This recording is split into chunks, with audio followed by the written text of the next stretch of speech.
Hello, David Kenworthy here. It's the 9th of the 9th, 2021. I've had a question from meteorologist Melissa Campbell. Do you have any thoughts on a possible 2.7216 foot megalithic yard? And yes, I do. But let's see where this is coming from. We need to go onto Melissa's website. And it's here.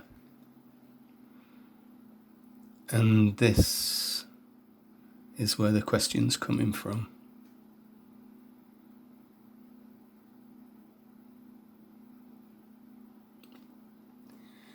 A 2.7216 foot megalithic yard, which is 32.6592 inches.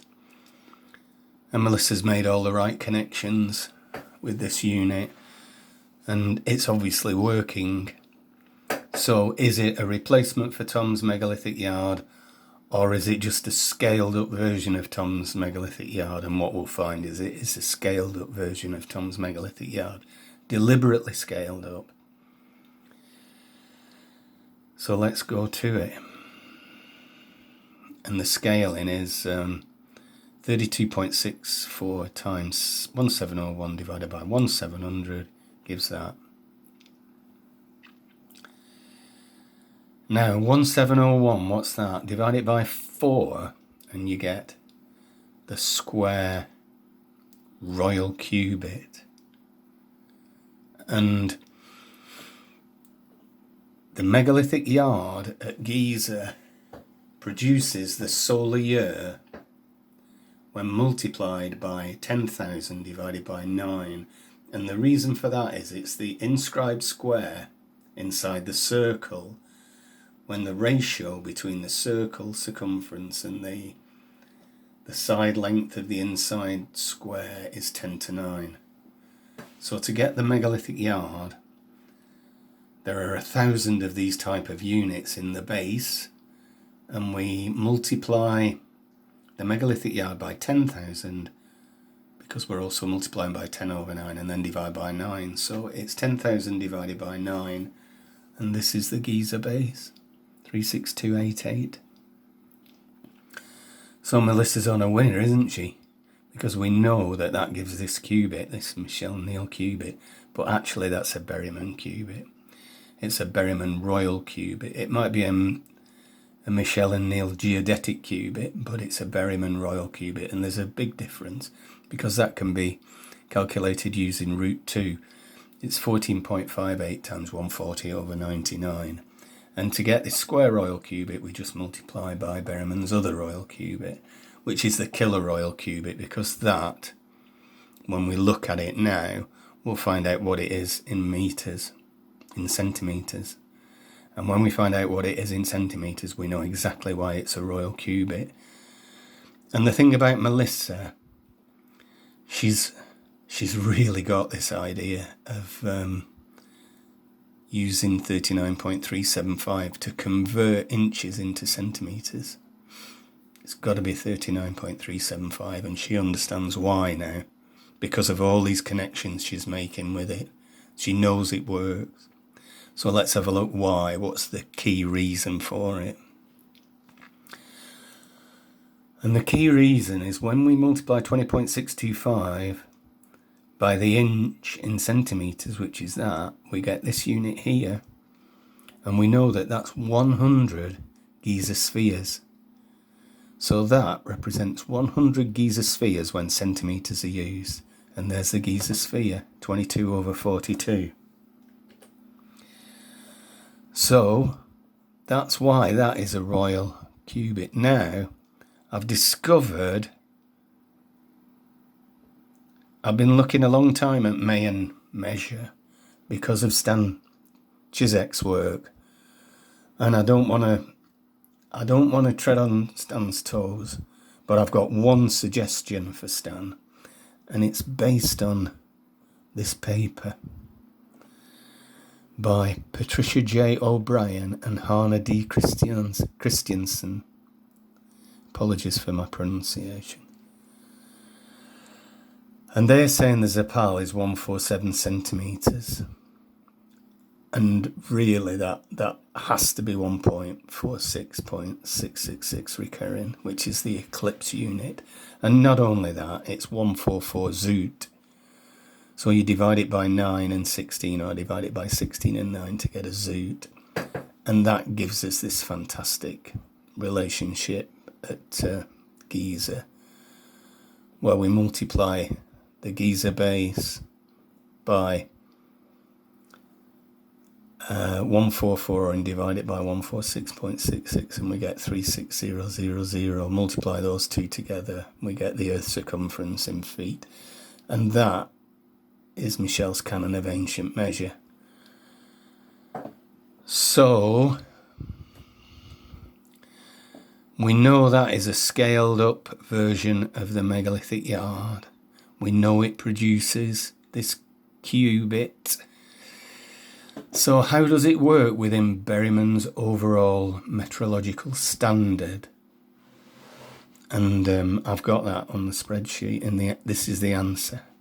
This is the new metrology. This is just interpreting Berryman's work and producing a metrological standard.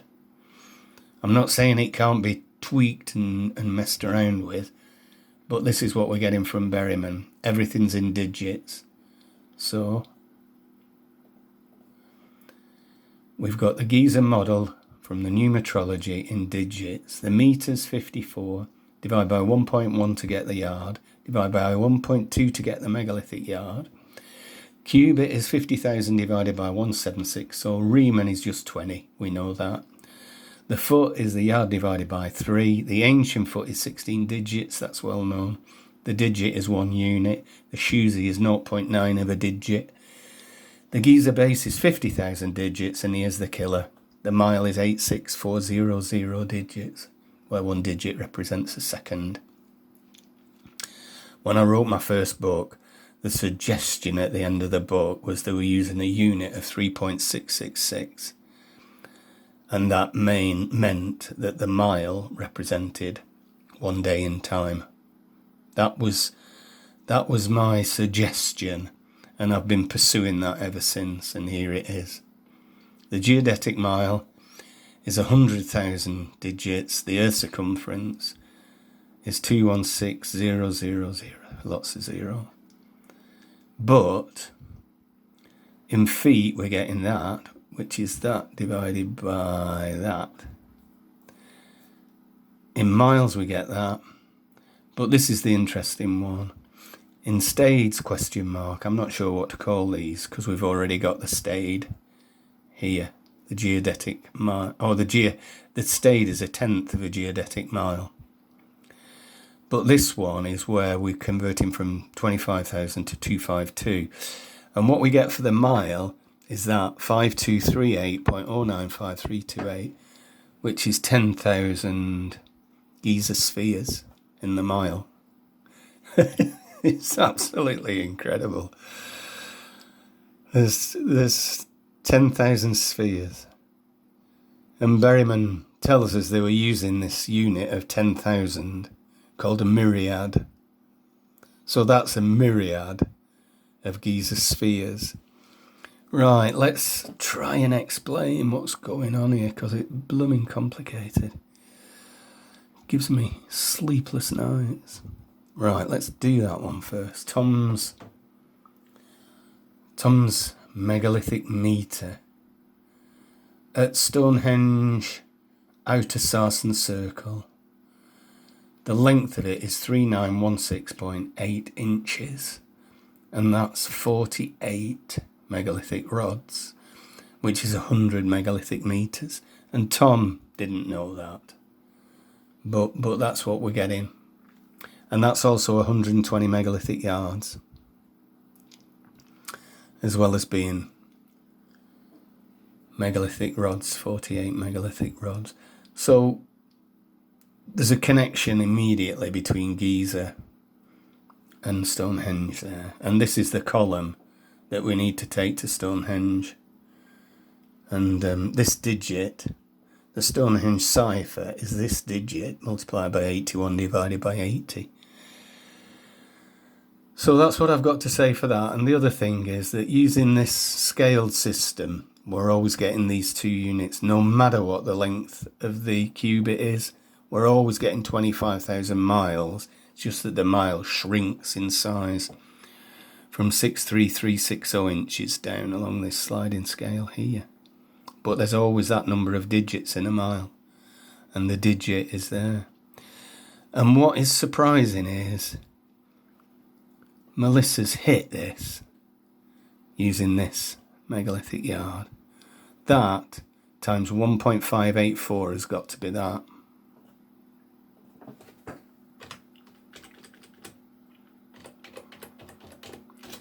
It's the new metrology, it has to be, and it is.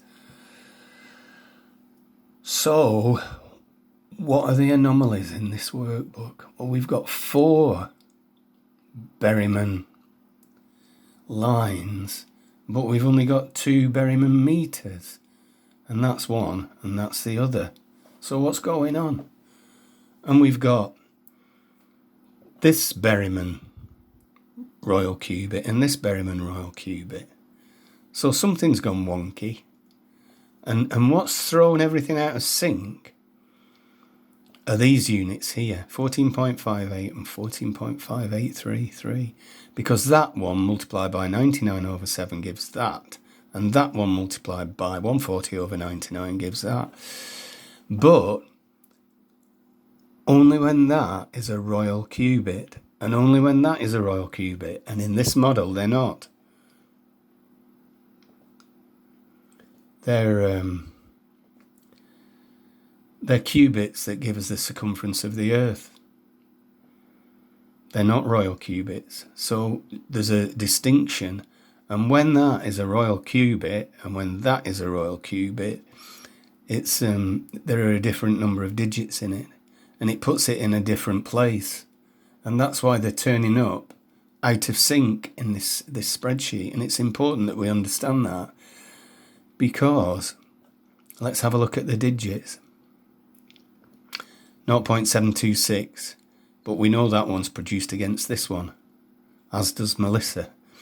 0.729, we know that that produces that. So this has all been thrown out of sync because these cubits are geodetic cubits. They're not royal cubits. And it's giving us 2 extra lines in the analysis. And then we get this third, the final line, because we're using that times 176 divided by 175 is that in all cases down there and there. But just look at some of these miles. It's dropping by 360 from there to there, 360. That's deliberate, isn't it? And then it's dropping down to these numbers here. And the digits being produced are these. And the geodetic mile is 100,000 digits, you can see in every case. The whole thing is stacking up perfectly. And the cubit that we are getting to give us this Giza base here, 36458.333, it's 32. It's, the megalithic yard that goes with it is 32.8125. And we know Jim's worked that one out. So we can see that it's coming from that, and that's exactly what Jim's worked out. But I'm sure he thought that and that are going with that, and they're not in this model. And this model works out exactly correct, because if we multiply that by 1.584, we get 32.67. Everything is working correctly. The model holds up 100% under this kind of seismic pressure. So really, not only have we found that we're getting this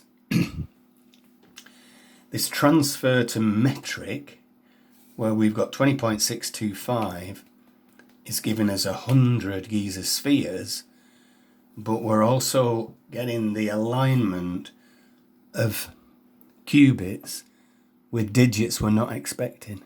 And here is the ancient foot. Base 100, it's that. divide by 176 times 175 and we get the Egyptian foot. That's Berryman's Egyptian foot. Then we get Berryman's Roman foot, and then we get these feet here using the same ratios. So if you use this table here, all you need to know is the length of the digit. And you can find out where everything sits against the base 100 system, which is down here. That's the base 100 digit. Base 100 modern foot, base 100 ancient foot, and the killer unit here, as always, is the eclipse unit, 14.666. And that's all I've got to say for now, but it's very complicated and it needs a lot of understanding. But this is why Melissa is throwing up all these relationships. They're all in here. And the numerology in this column is holding up. But it just needs better understanding. So that's it for now. Thank you.